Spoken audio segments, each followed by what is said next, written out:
6 years in the cooking pot, this game has been simmering, and it's finally here! I don't want to play with you anymore. The sequel to what has to be one of the most important games of all time, something to live up to. And surprise, surprise, the new Legend of Zelda is good. Oh, who would have guessed? But no, you don't understand. It's good! And I'd like to make the argument that this game has the strongest opening out of any Zelda game out there, even more than the already impressive Great Plateau that Breath of the Wild had.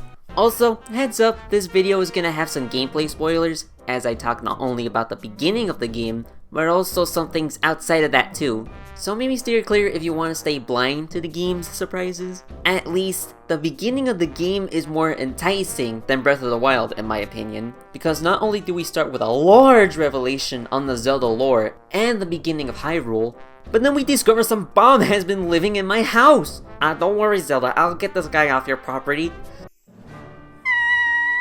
And after that, you wake up, you got a new arm, and you're out in the Great Sky Island. Here might possibly be the greatest opening level that you can have for a Zelda game. Right from the get-go, we are introduced to a mystery that we want to explore and a clear goal to obtain. And that makes sense because you can't really recreate that wow moment that gamers had with Breath of the Wild because most people would be familiar with that game. It's just impossible to recreate it, so the game just doesn't do that.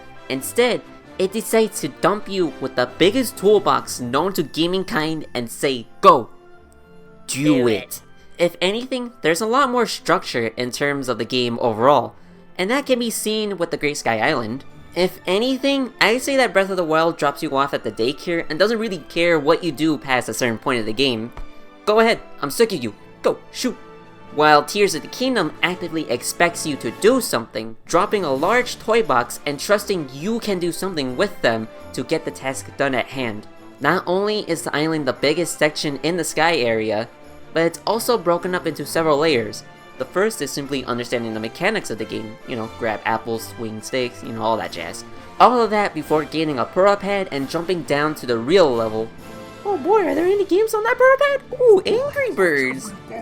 Now, while Breath of the Wild let you go out into the Great Plateau and you're pretty much free to go about where you want to go while giving you the knife and saying, kill him! The only requirements being to get all the shrines in order to get Papa's approval and his glider. Here, you're more on a set path to get the tools that you need in order to actually play the game. Until it gives you the knife and say, kill the guy again! But here, I think it works because you are working with a complete new arsenal of tools that are unique to this game. That means no magnetism, no stasis, no bomb, and no bomb but Instead, you're given Ultra Hand, Mend, Ascend, and Rewind, all of which dramatically change the game, though the first two are the main things in this video I want to talk about. Ultra Hand gives you the unholy ability to stick things together and make things into Legos. So you could stick a rock or a boulder on a stick to make a hammer, or if you have a fire fruit, attach that to an arrow and boom, fire arrow. Ultra Hand easily takes the forefront of this because Jesus, can you do quite a bit. This sacrifice of pure freedom of being able to go where you want to go and in any order is instead replaced with a different kind of freedom. Creative freedom. It's like starting on Minecraft survival mode, where you just kinda need to figure things out and just do them, while this game is going into creative mode, where all the same stuff exists, but you're free to experiment and try out the game's mechanics in a much fuller extent. And honestly, it makes sense to make that Minecraft comparison because just like Minecraft, this game is stupidly advanced in its mechanics. And that's shown not only through Ultra Hand, but what you can do with it. The game also gives you a whole bunch of tools to use on any objects, like fans to make minecarts go, or wings that let you go. It's this, and the requirements of getting this ability first, that emphasizes that even the most casual players are being creative in terms of making a solution that works for them. And for the ones that are creative, I've heard that people made legit World War II bombers in the game, so I say that's pretty robust.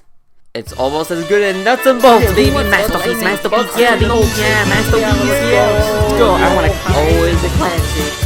Usually tutorials should try to teach you to play the game without feeling like it's teaching. No one likes to feel forced to learn something, speaking from experience here, But the way that this game feeds you information on something so potentially complex as this, with no instruction manual to be found? In Breath of the Wild, it's pretty easy to take a grasp of some things, the most complex probably being stasis, since it's stop, hit something, then go. But even then, it's nowhere as complex as what you can do in this game. Here, the bare minimum this game expects you to do is both make boats and platforms with hooks to advance, the only clues being a display piece and common knowledge.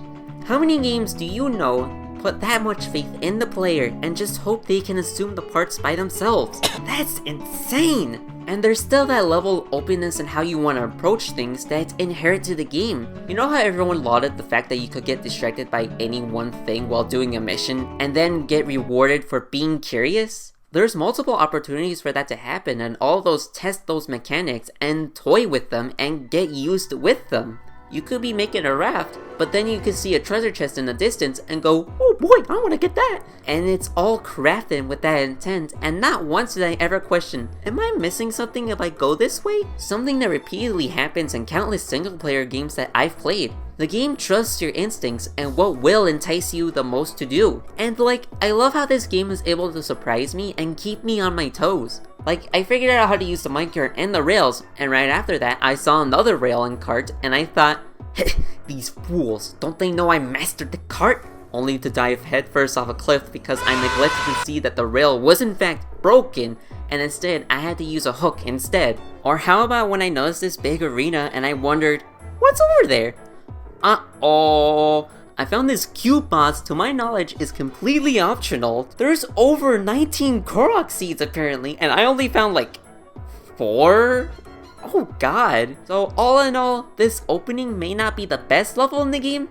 Can't really say definitively because I can't beat the game in an hour and a half, but I can say that this first section is fundamental to teaching the player about the game and what you can expect to get out of it.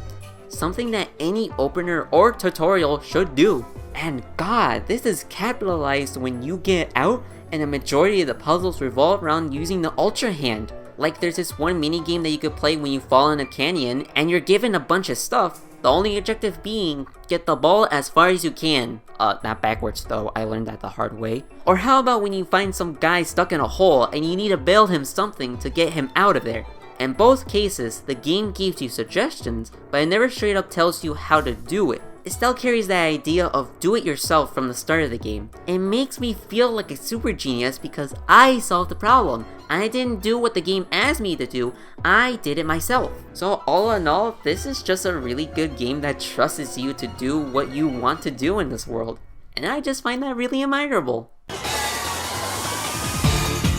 Oh yeah.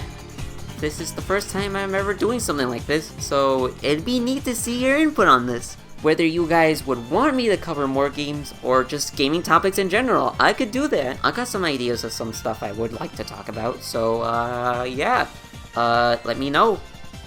Comments, I read them.